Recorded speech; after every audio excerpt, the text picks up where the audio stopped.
My name is Jody Broadwell, and I am a member of the League of Women Voters of Duluth, as well as a trained and certified LWV moderator.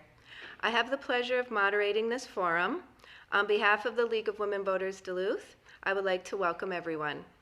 The League of Women Voters is pleased to present this general issues pre-election forum for the Duluth City Councilor at-large seats.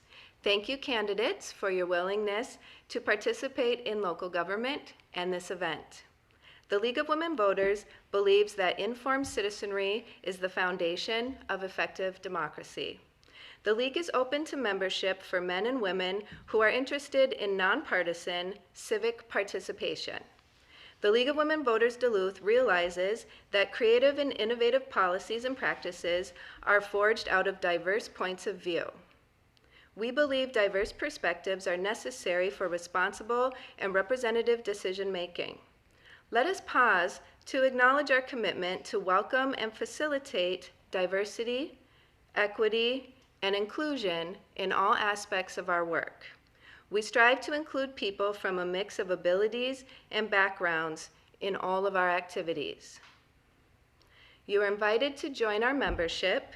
For more information, check out our website at www.lwvduluth.org.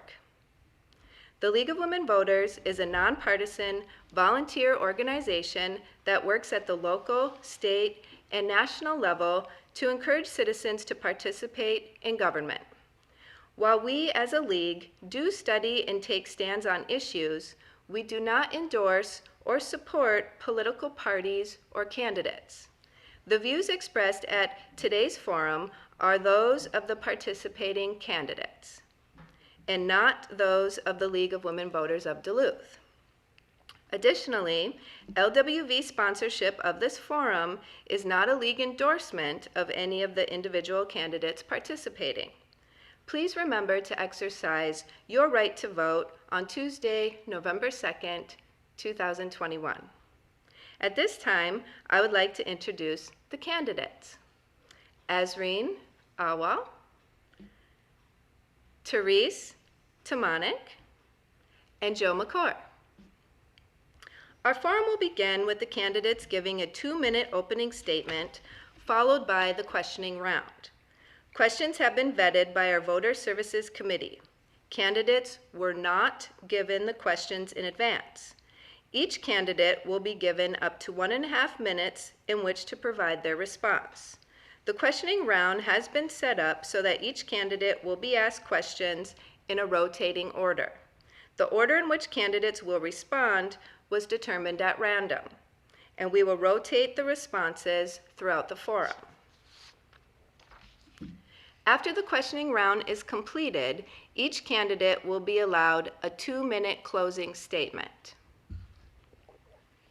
At this time, we will begin with candidate Therese and your opening statement. Thank you to the League of Women Voters for this opportunity to meet with my fellow candidates and answer important questions. It is an honor to serve as City Councilor at Large since being unanimously appointed by my fellow councilors in 2020. During that time, I have had countless conversations with my constituents, have helped many residents with their concerns about blight in their neighborhoods or needles in their parks, have served on the Public Utilities Commission, the Arrowhead Regional Development Council, chaired the Intergovernmental Relations Committee, the list goes on. And what I've learned that the role of a counselor is about listening, relationships, and experience. In my role as chaplain and minister, I've experienced the power and connection of deep listening. As a successful business owner, I developed relationships with other business groups and business owners. I know what it is like to pay your employees good wages and benefits and try to pay your bills. And having been on council and many boards and commissions, along with my experience in being president of a 1,400-member professional organization and president of the Lake Superior College Foundation, I know how to make difficult decisions about priorities and budgets. Yesterday, I talked with Carl Crawford, the head of the Human Rights Commission, about how I could help get more funding for that department's important work. I met with the chamber president and a head of industry to discuss how to make business development a smoother process in Duluth. I spoke with the city attorney to learn more about how to help renters now that the eviction moratorium has ended while supporting our local landlords.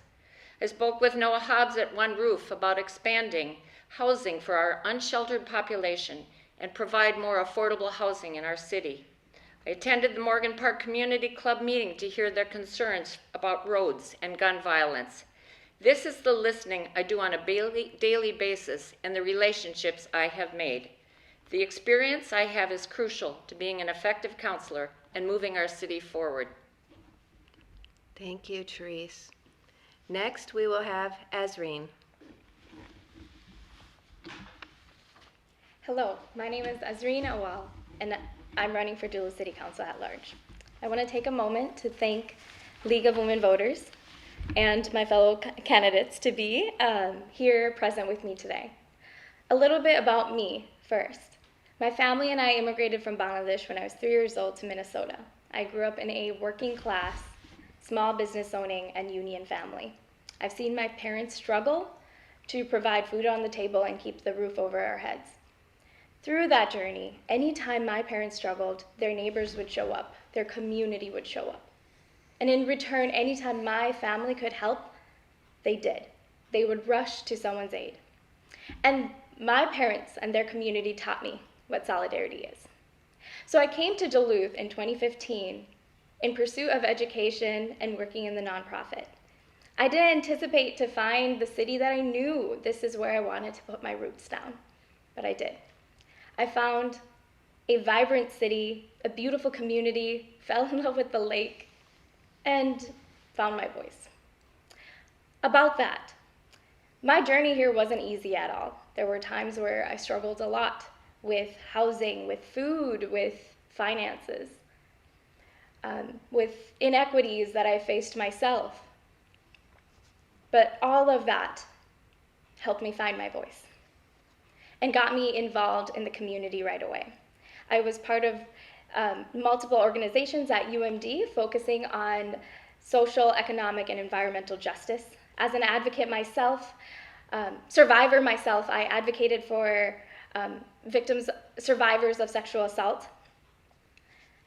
And focusing on equity, I helped found the NAACP chapter.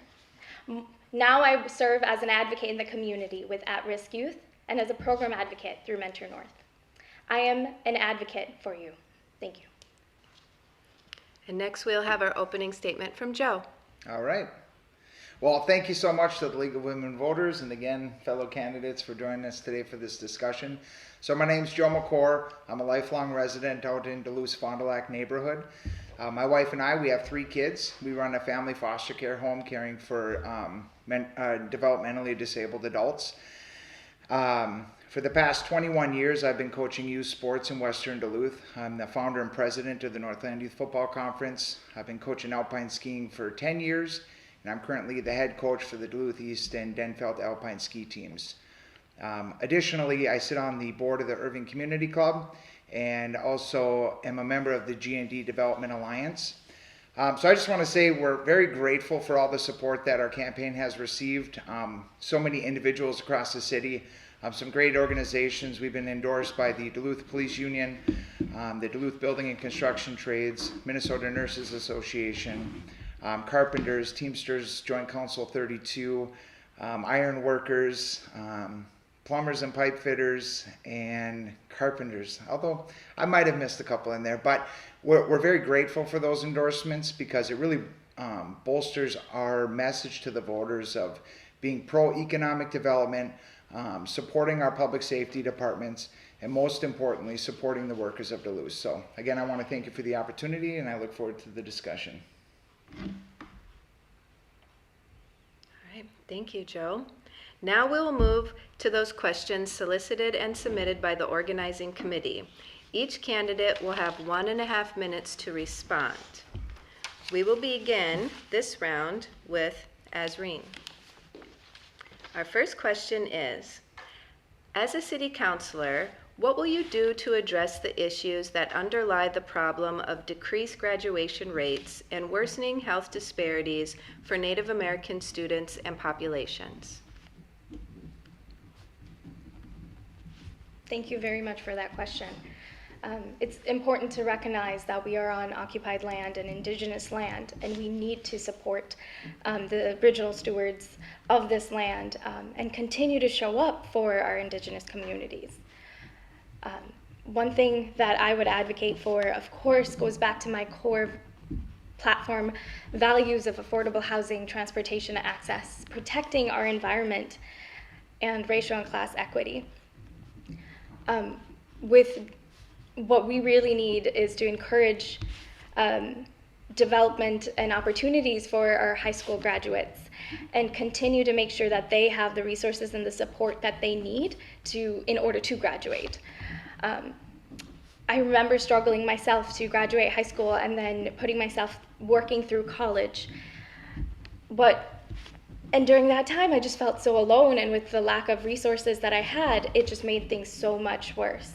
So what we really need to do is figure out how we can work with indigenous communities and how we can advocate for them in the schools and then also in the job market here in Duluth by making sure that their basic needs are met. So as a candidate, I will advocate, and as a counselor, I would advocate for what makes a healing community by listening, advocating for the voices that are often unheard, and continuing to promote equity. Thank you, Azreen. The next candidate to answer this question will be Therese.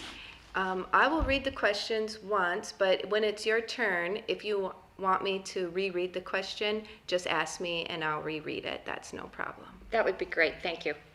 Sure. So this question is, as a city councilor, what will you do to address the issues that underlie the problem of decreased graduation rates and worsening health disparities for Native American students and populations? Thank you. This is a really important topic and one that is very timely now, as we have seen increased attention to the boarding schools that were in our country and in Canada. I have co-authored an ordinance with the Council President Renee Vanette denouncing that terrible situation in our history and helping to never have that happen again. As part of the Intergovernmental Relations Committee, I work with the school board, the county, and the city so that we can promote our students, all of our students. We've had a lot of difficulty with broadband access throughout the city that has inordinately affected people in certain parts of our city, and we are working to use some of our ARP money, both the city and the county, to expand broadband so that every student can catch up.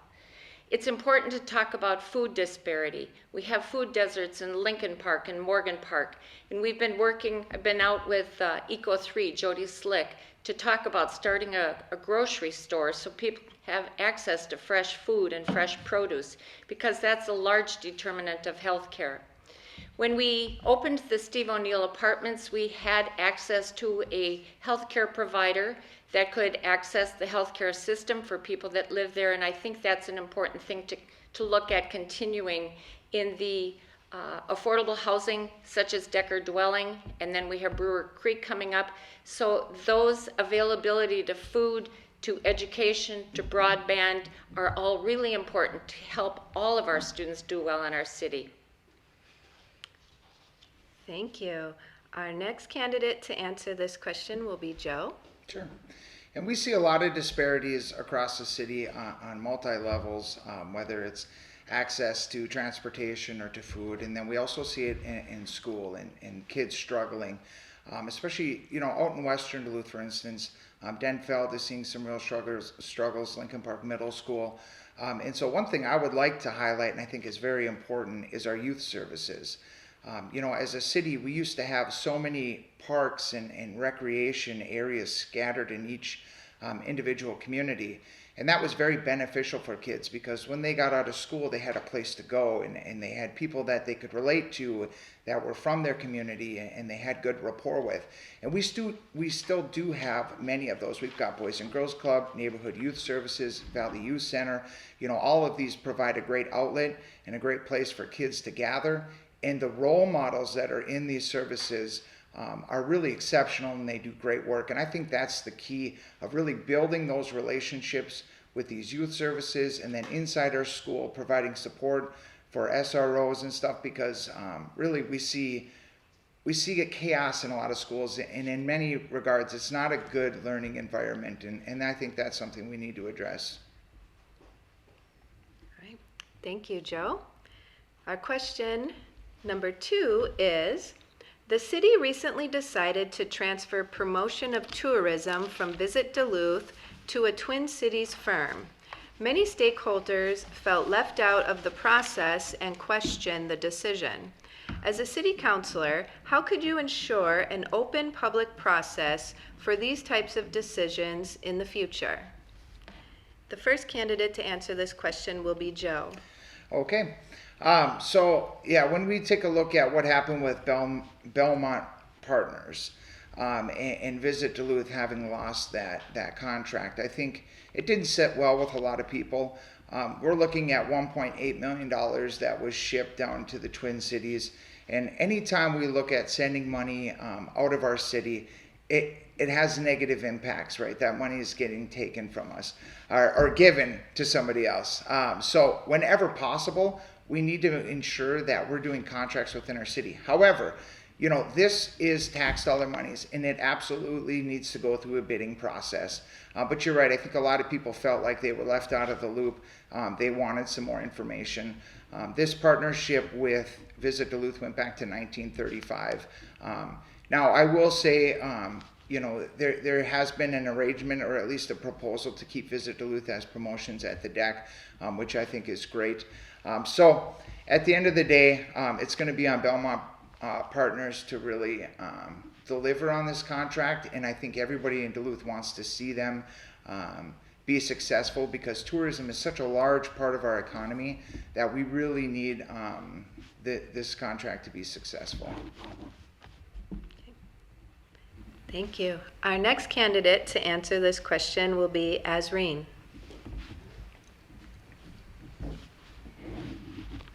I want to say that I agree with a lot that has been said by Joe about, people were frustrated because they were left out of the system, like of the hearing of the committee, and not sure of what's happening. And if we're utilizing our tax dollars to make, to promote our city, really having an open discussion about what the choices that have been made and what were the potential choices. As someone kind of on the outside, I've seen people get so confused and upset and frustrated. And I've heard business owners also taking on both sides of, this is something we need for our city, but also we need to make sure that our current city members and organizations are also being supported.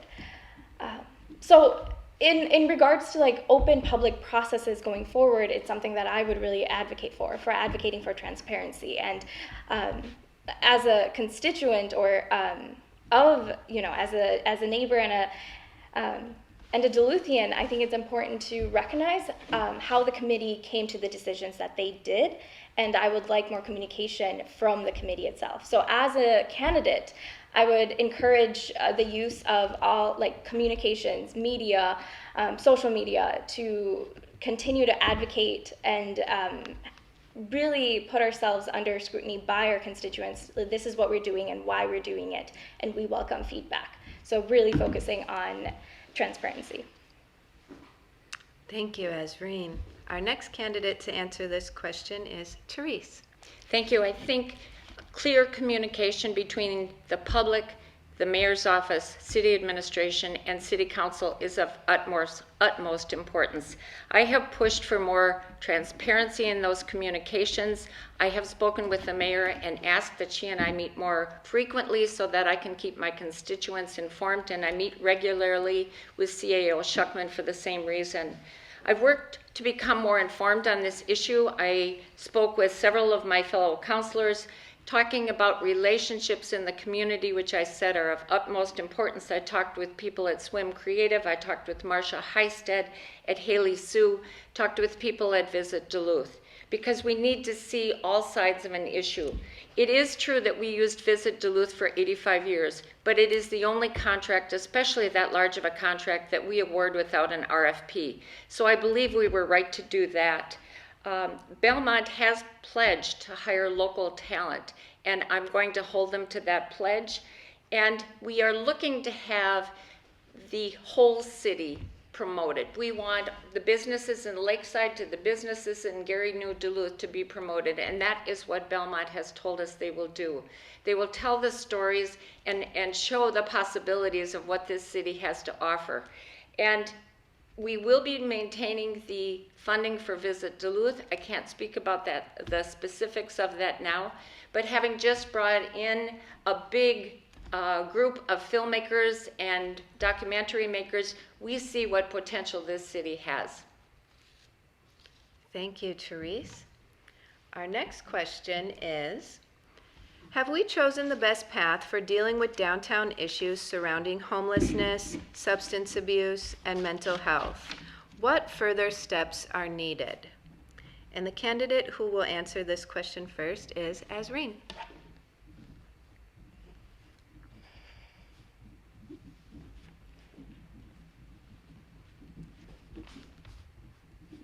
This issue is really dear to me because on a daily basis, I work with at-risk and homeless individuals experiencing homelessness, our homeless youth. And a lot of the organizations I work with, the communities that I'm involved with, are downtown. So if referring to the crisis response and the allocation of funds from that crisis response to the greater downtown council, I don't think we made the correct decision. We need to be supporting our community organizations that already do not have enough funding for the amazing work that they do. And I've heard from community organizations that they need to continue to have support and funding from the city to do the amazing work that they're doing. So to me, I think that there needed to be, again, more transparency and communication. Being on the NAACP executive board member, that was something that completely took us by surprise because we followed the process and was able to get funding for a community crisis response that had the support of the police department and the administration. But that doesn't mean that I don't support our businesses or our police. I do.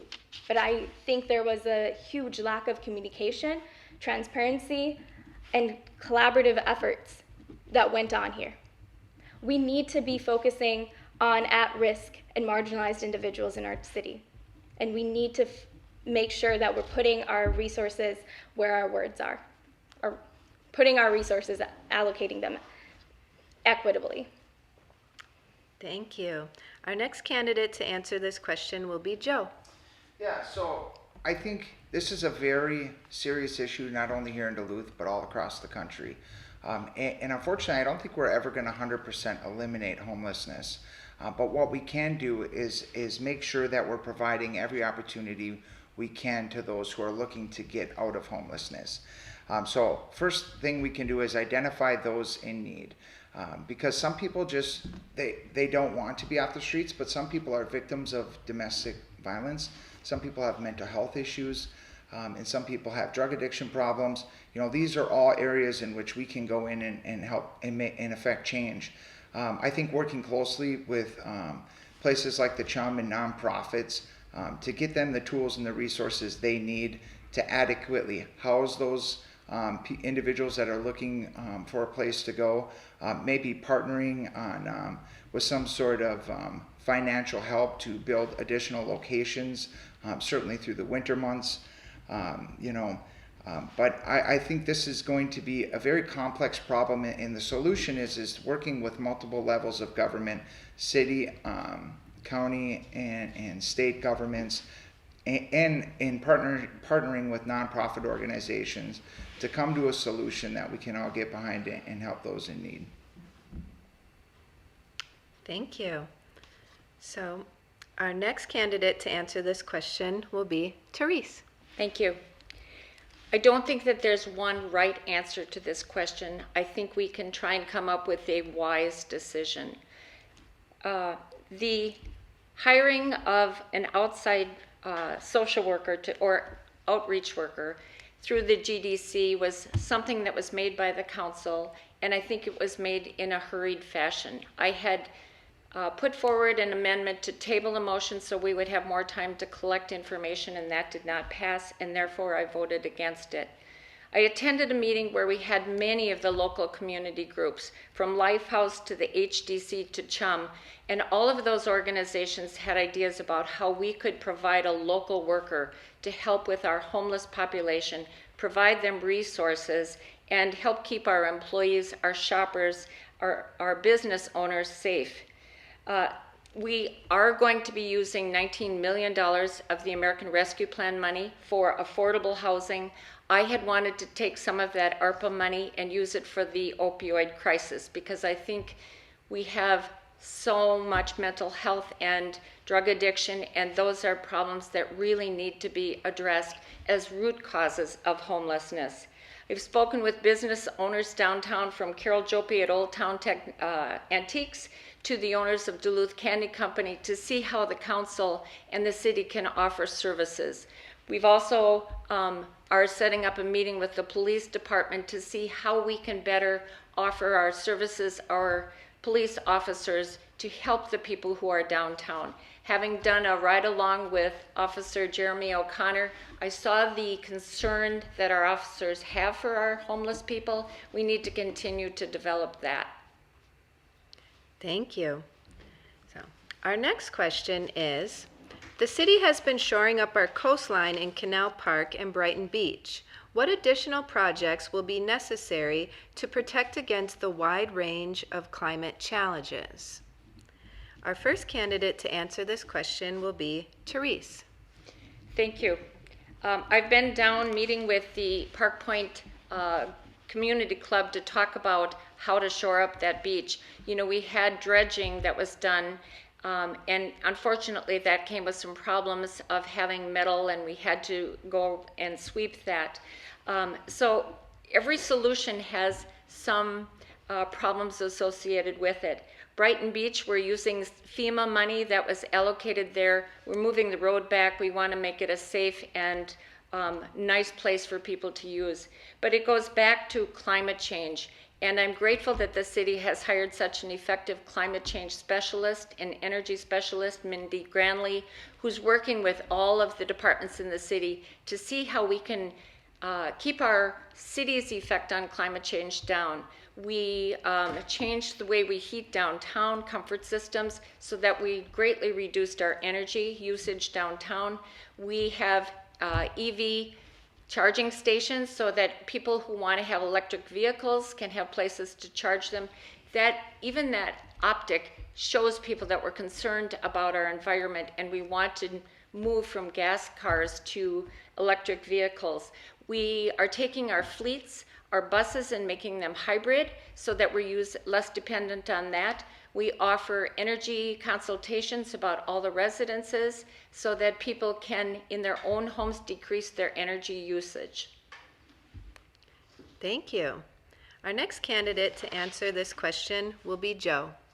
So, yes, there's still a lot of work that needs to be done on that coastline. Also, just even from the 2012 flood, there's so many areas up St. Louis River that still need to be addressed. Perch Lake is being one of them. That's inside the city. And so I know they're working on that project. Sort of living down in Fond du Lac during the 2012 flood, you see these choke points that happen, and they sort of cross some of the infrastructure in the city, and really preparing for what happens if we have another 500-year flood.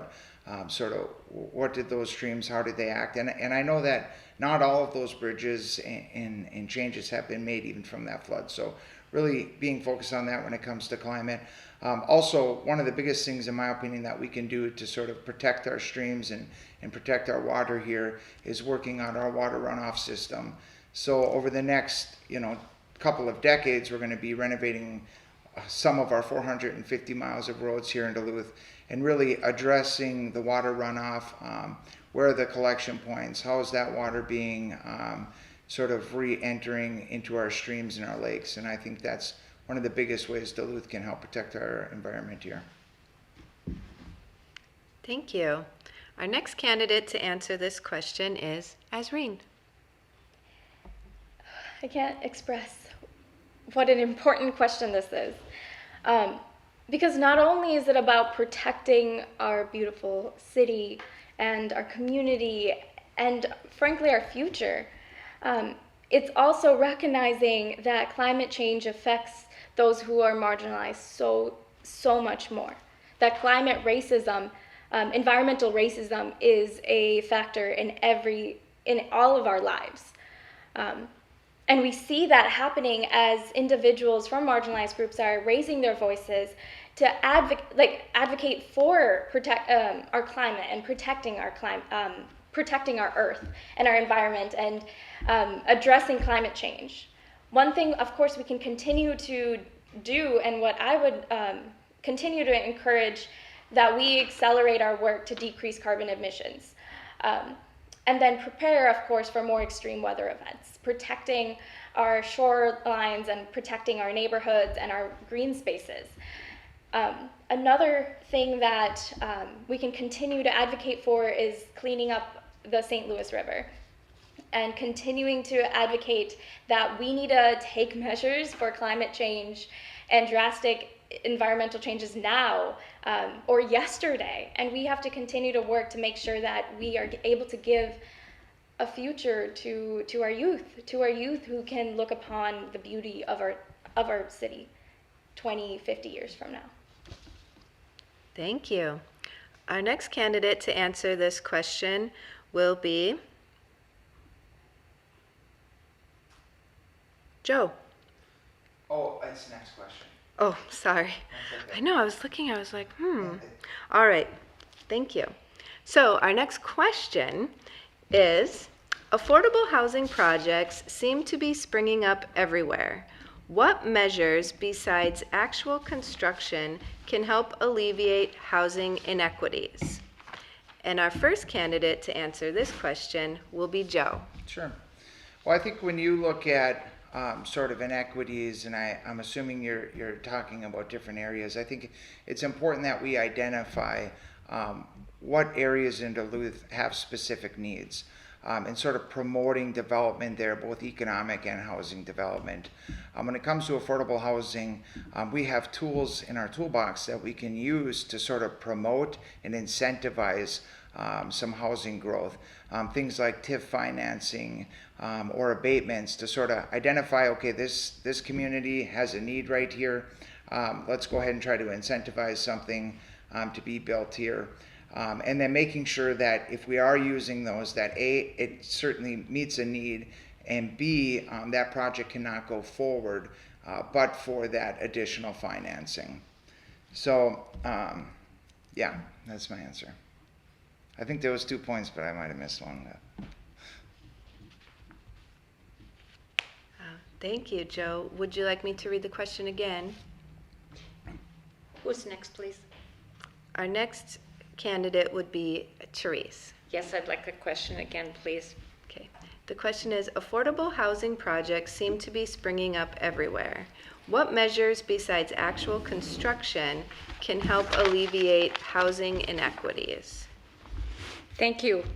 This is really an important topic because we need to keep our people housed, safely housed.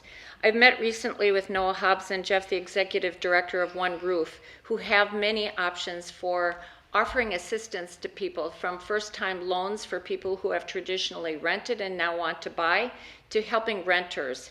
And we talked about the possibility of some of the American Rescue Plan money being used not just for people who own homes, but for renters as well. With the moratorium on evictions being lifted recently, we need to find out how we can help our renters pay the rent, as well as supporting our local landlords. It's been a difficult time during this pandemic, 18 months where we've had this struggle of keeping people housed and yet supporting our landlords, some of whom are small business owners in Duluth and own the places that they rent, and that is their source of income. So we have to look at it from more than one viewpoint. I think rent credits are really important, and we have to make people that own places to rent understand how important it is to take the subsidies that are offered, and education for people who are becoming first-time renters or first-time homeowners is also very important. Thank you. Our next candidate to answer this question is Azreen. When I moved to Duluth in 2015, I knew that I was not going to be able to afford living on campus. So I knew that I was going to have to be a renter right off the bat. And struggling to find an affordable unit that I could afford was difficult. I remember my first place, there were leaks in the ceilings, there were bed bugs that we lived with for months. It was very unequitable and very difficult. As a student, I've faced the housing crisis, Duluth's housing crisis firsthand. And recognizing that as I'm trying to become a homeowner now, how difficult it is for first-time home buyers. The private housing market has never been able to meet the demands of the working class and the middle class, because it is about investors and the where the money is, right? What we really need to do is investors, if they're building high-end developments or any development, we really need to make sure that we're pushing for affordable units and equitable units. Not units in the basement, not units tucked away somewhere, but equitable units in those developments. As well as looking into our zoning options and really diving into what our neighborhoods need, what the people need, and what Duluth needs. Because housing is important. People need to be able to have a home over their heads to be able to thrive. Thank you. Thank you. Our next question is, lack of affordable childcare seems to be keeping some people from employment opportunities. What should the City Council and City Administration be doing to promote greater availability and affordability of childcare in Duluth? The candidate who will answer this question first is Azreen.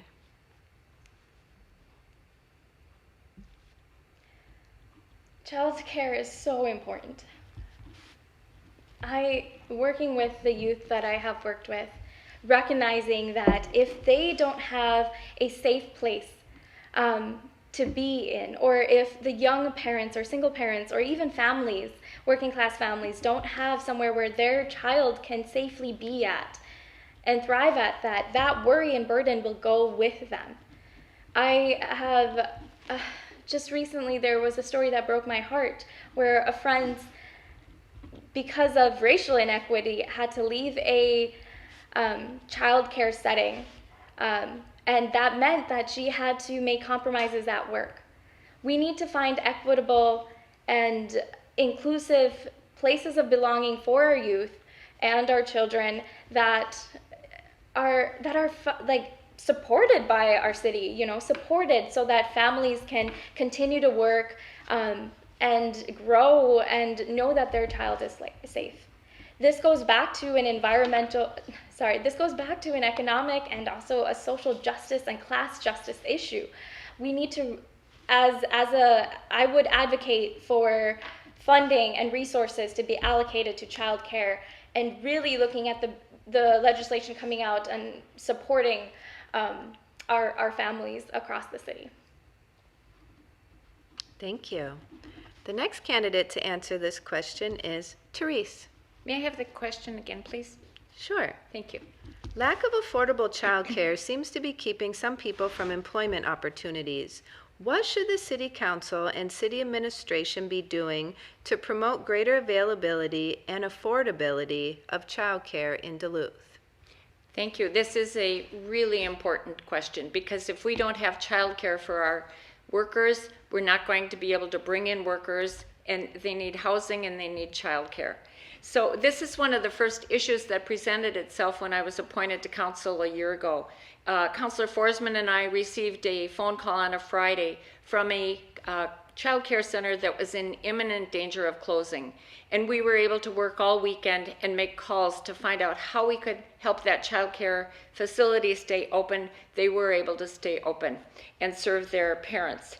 This is a national crisis, not just a local crisis. Staffing is a problem for all businesses that want to stay open, and I think right now childcare workers and owners would say that staffing their shifts is the most important problem that's facing them. We need to increase the wages for all of our employees in the city so that they can afford to pay childcare, and for childcare workers themselves.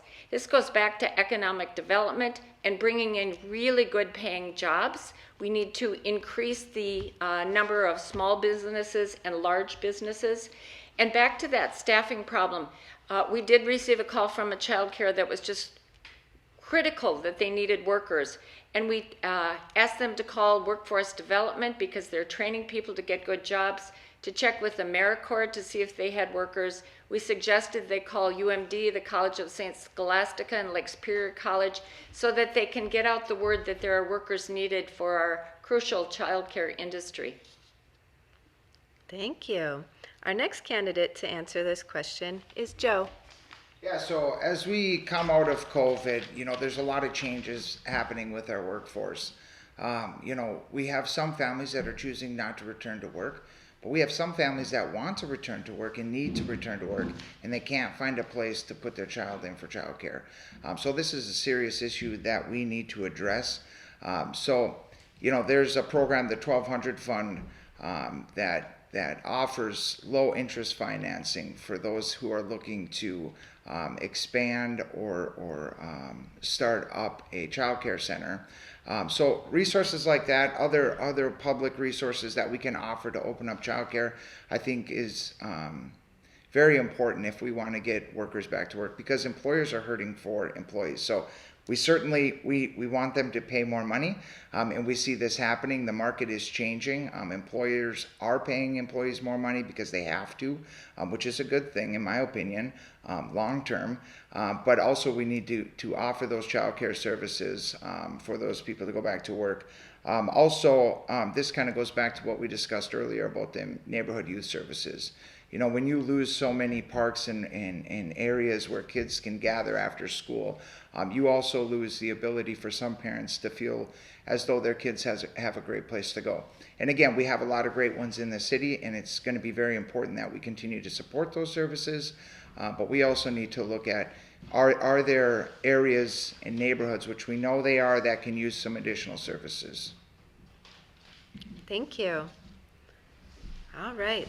Our next question is Duluth bouncing back economically after the pandemic? And the first candidate to answer this question will be Joe. Okay. Well, I would say not so much. I mean, we always want, economic development is a big part of my campaign message, and it's a big part of a lot of people because we know that that's the engine that drives community. So right now, Duluth has a lot of needs. Our police department needs funding. Our fire department needs funding. Our roads are in disrepair. Many roads are crumbling. The infrastructure. So these are real issues that takes capital, takes financial resources to address. And the only way that we can address those issues is through expanding our tax base through economic development. So certainly we see there's a lot of companies that are doing very well, and there's a lot of companies that maybe are not coming back after COVID. And there are a lot of restaurants that have shortened hours, so we can always do better, and we need to ensure that we are giving every opportunity to be a business-friendly community. It's no secret that Duluth struggles at times. They have sort of a reputation of being a difficult place to start and own a business. And I certainly want to change that culture. I think it's important that we do. I think it's important that we go from business tolerant to business friendly and really start welcoming businesses, giving them incentives to be here and helping them to expand and grow. Thank you. Our next candidate to answer this question is Azreen.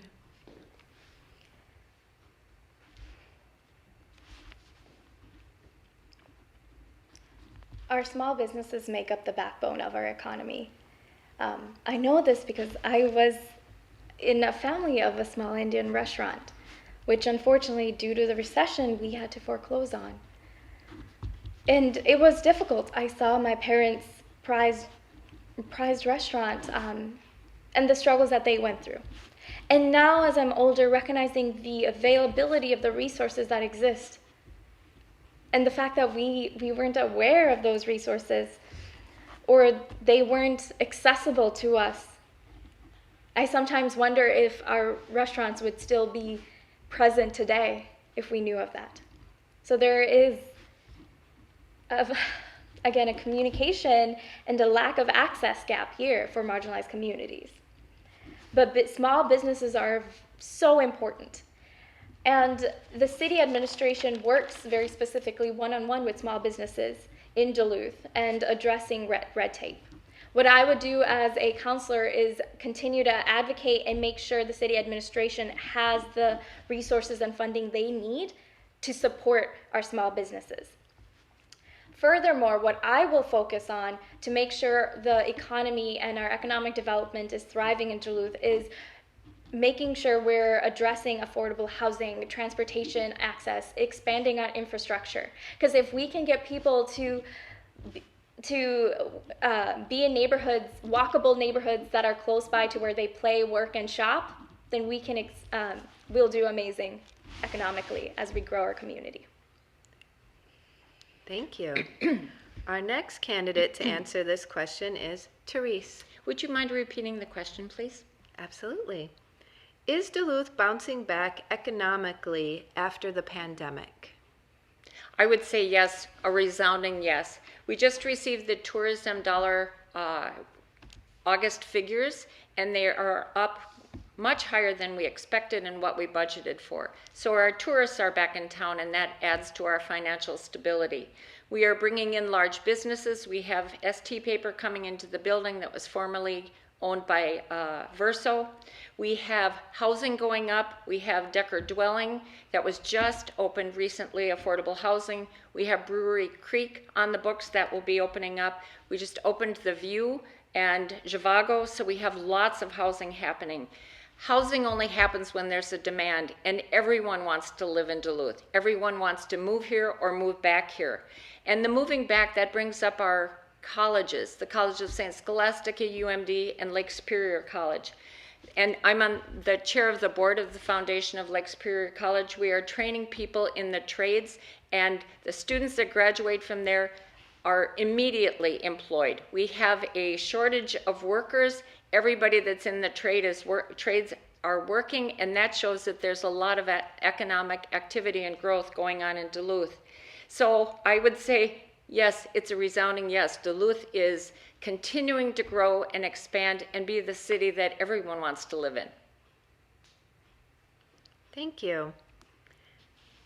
Our next question is, the current city council is more diverse than it has ever been, representing communities of color and LGBTQ+ communities, in addition to age and socioeconomic groups.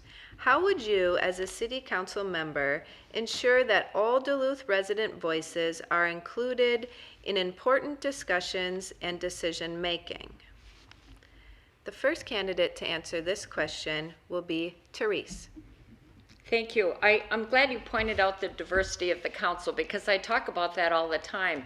As you said, we have age diversity. We have people who are of BIPOC community. It's a really wonderful council to work with. And though we are very diverse, we are very respectful and very civil. I have been told that this is the best working council we've ever had. In order that we hear from all people, as a counselor, attend the Indigenous Committee hearings. I attend the African Heritage meetings. I'm a member of the NAACP. And my email is always open. I answer my email. I tell people my phone number so that they can contact me. I am sure to talk to people throughout the city. Last night I was in Morgan Park at their community meeting. I have been at Harrison Center to hear about their community. I have been at Lincoln Park at their community center to see what work they're doing. And I've been out door knocking from Fond du Lac out to Lakeside. It's really important to get out and meet people in the community and hear their stories, because we are a city that is moving forward as a whole, made up of diverse parts, and we need to represent them all. Thank you. The next candidate to answer this question will be Joe. Sure. Yeah, and I think it's important that whenever you're in a leadership role, that you're listening, and that you're plugged into the community. I think all of us up here have play a very important role in our community in our own way. For myself, I work out at the Irving Community Center and the Valley Youth Center. I spend a lot of time there, and obviously I've been coaching youth football for the past 21 years. And so I've had opportunities to meet families and kids of all walks of life, and all in very different situations. And, you sort of gain these personal relationships with these families, and you understand what's important to them and what they need. Same out in the G&D Development Alliance. We're working out there with all types of families, and we know what's important, and we get a good understanding of what's important and what their needs are.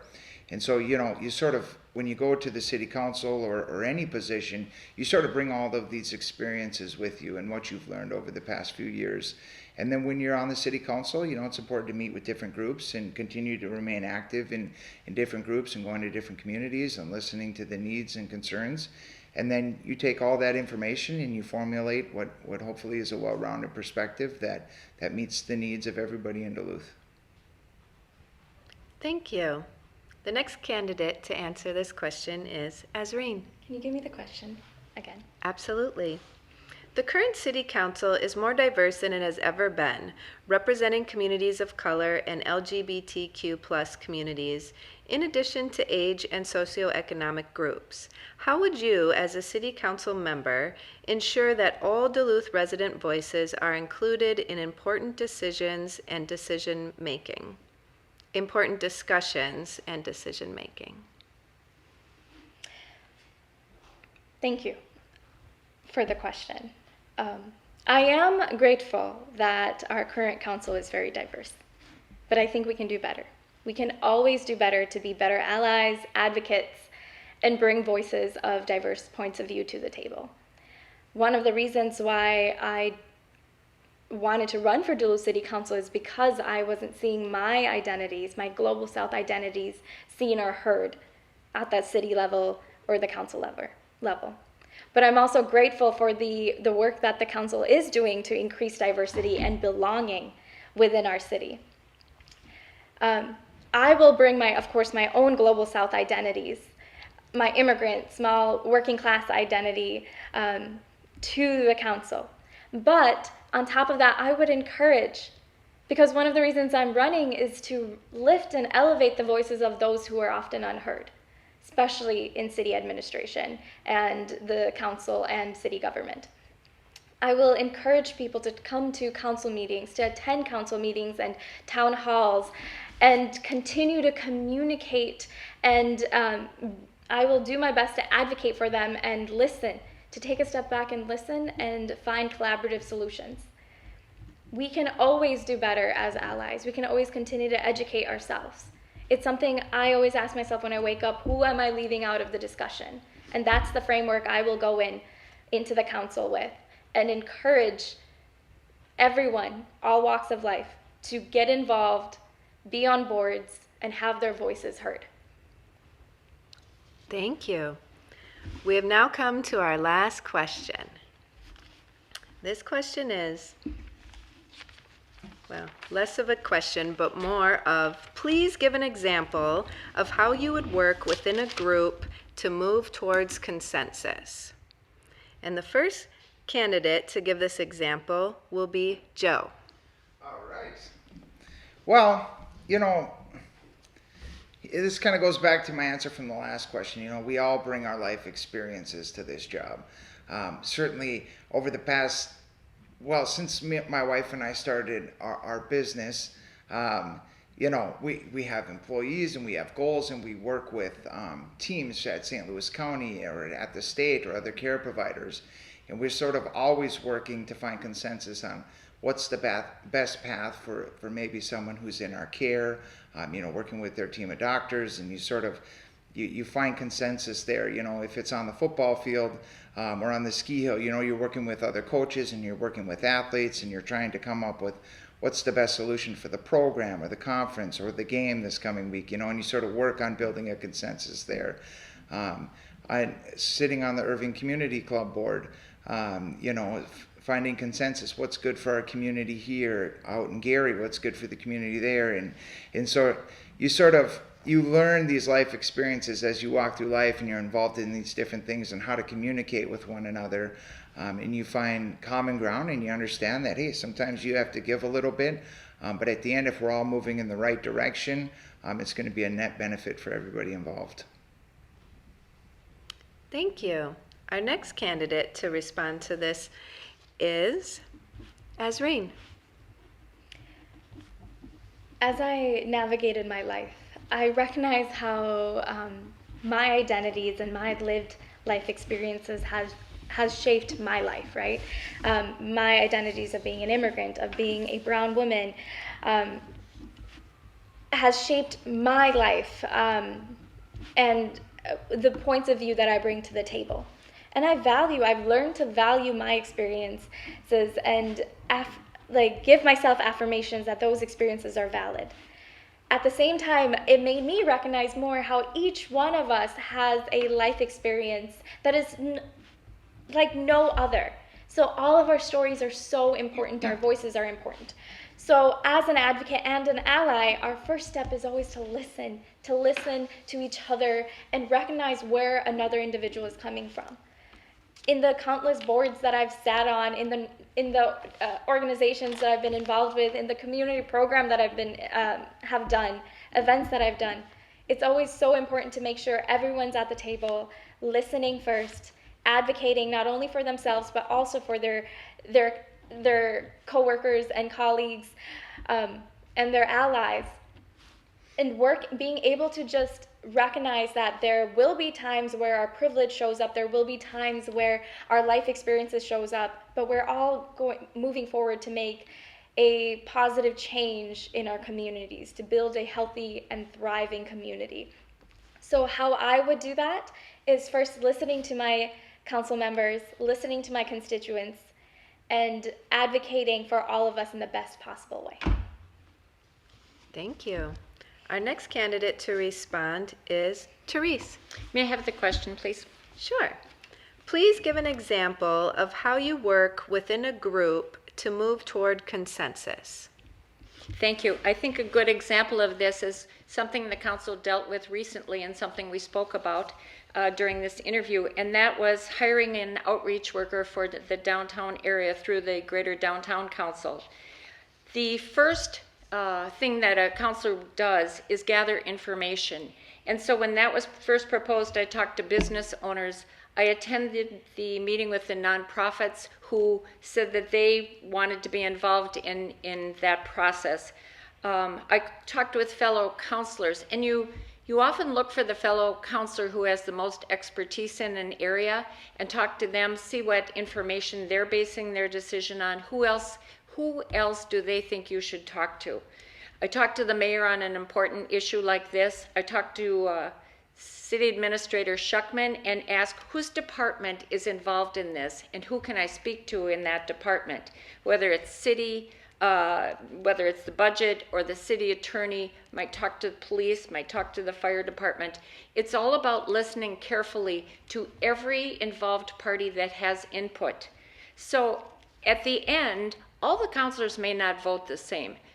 We often do because we come to consensus before we get to that point, but it's not always what happens. And I was one of the people that did not vote with the majority of the council, but we respect each other, we respect the decision, and that is how the city gets its work done. After there's been that kind of a vote, we all work to make sure that that vote works best for our city. Thank you. At this time, we will ask each candidate to give a 2-minute closing statement. We will start with candidate Therese. Thank you to the League of Women Voters, my fellow candidates, and those of you who are watching for participating in the important work of deciding the future of our city government. The privilege of being a public servant carries with it the responsibility of investing the time and energy to really listen to the concerns and views of the people we serve. Having been out in every neighborhood from Leicester Park to Morgan Park, from Woodland to Fond du Lac, from Central Hillside to Piedmont Heights, I have listened to my constituents and how they want to see Duluth prosper and grow. With input from concerned citizens, that's required for our city leaders and the decisions we make to reflect the values and vision of our residents. Dialogue with community partners such as One Roof, LISC, our labor unions, our public safety workers, the chamber, and more help me to formulate the best decisions I can make for our city.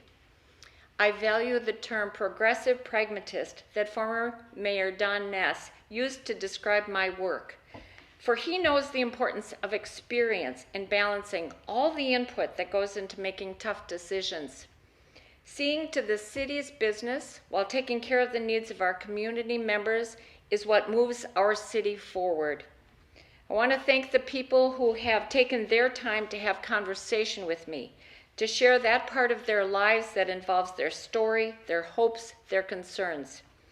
I also want to thank the many people and organizations who have endorsed me in my work, the mayor and former mayor, the Minnesota Nurses Association, several county commissioners and fellow city councilors, the Duluth DFL, Stonewall DFL, Senior DFL, Young DFL, and 8 labor unions. The diversity of these endorsements shows that I have working relationships with a wide range of community partners as we work together to take care of our residents as a city as a whole. Thank you so much. If you need more information, please contact Therese for Duluth.com, my webpage, or Therese for Duluth City Council, and I humbly ask for your vote on November 2nd. Thank you. Our next candidate that will give their closing statement is Azreen. I want to take the moment, of course, first to thank the League of Women Voters and Jody for moderating, and PACT-TV and Liz and her team, and of course my fellow candidates. It's been an honor to be present with you, to hear about your passions and be able to express mine. So thank you to all the viewers who were present with us today to hear our passions for the city and how we want to make positive change. I've talked about what brought me to Duluth, the love and the organizing that I've done in the past. I want to talk about what I do now. I sit on the executive board of the NAACP for the Duluth chapter, and I work with at-risk and homeless youth at a local shelter and nonprofit, as well as a program advocate at Mentor North, where I build relationships and communities, healthy relationships through our city. And to make ends meet, I work at a kitchen, individual nutrition on the weekends as well to help pay rent. That being said, I am an advocate in my personal and professional life. And now I want to be an advocate on the Duluth City Council, because so often I hear the voices of our constituents and our neighbors not being heard. I want to be on the council to elevate those voices and raise those voices so that we can make collaborative decisions together and build a healing and equitable community. Since we've started this campaign, we were the top vote getter in the primaries, and now are a DFL endorsed campaign, and I'm a DFL endorsed candidate. The support that folks have shown has been amazing. Never in my life did that inner child in me thought that I would come this far and be able to have my voice heard and be present with all of you today. So it does warm my heart and gives me hope that together we can build an amazing community. And if you want to know more about me and my vision, go to voteazreen.com or check us out on social media. And I hope you elevate your voice on November 2nd. Thank you. Thank you. And our next candidate to give their closing statement is Joe. All right, well, thank you. I'll follow suit here. Obviously, thank League of Women Voters. Thank our fellow candidates here today. So a great discussion. So I just want the voters to know that, I'm committed to listening and to addressing the needs that our city is facing.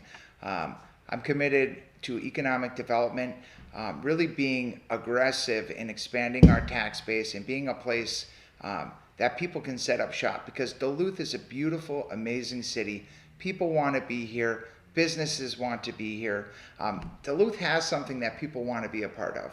And so we have to make sure, like through red tape reduction initiative, things of that nature, but going above and beyond and really being aggressive in welcoming businesses, having them want to be here, also having housing available, because we need to have this managed population growth and be prepared for those things. If we want our wish list and we want economic development and expansion, we have to be prepared for that, both in housing, our streets and infrastructure, and our public safety. And so expanding our tax base through economic development and population growth is going to help to pay for some of those things. I'm committed to our public safety departments. They are in desperate need of funding. We've come a little ways there just recently on the city council, getting the groundwork laid, but we have a long ways to go. And that was our police department. We also have needs at our fire department, in our roads and infrastructure, 450 miles of roads that over the next 25 years, we have a 0.5% sales tax that's dedicated to completing those roads, or at least addressing some of them. But we got to get subsurface repairs done as well as just the surface streets. So I just want to thank everybody again, and thanks for the discussion. So that's it. Thank you. Well, this concludes our candidate forum for the Duluth City Council at large. It is our purpose in sponsoring meetings such as this to provide you with an opportunity to hear candidates discuss the issues that are important to you. There is never enough time to cover all of the issues in a limited time setting such as this. If your questions were not addressed, you should feel free to contact the candidates directly. We hope this program has helped you learn more about the candidates and issues so that you can make informed choices at the polls on Tuesday, November 2nd. We thank the candidates, PACT-TV, and you for making this event possible. PACT-TV will carry this forum and others. Please check their listing for schedule of times. Links to these forums will also be on the League of Women Voters Duluth website. Thank you, everyone, and good day.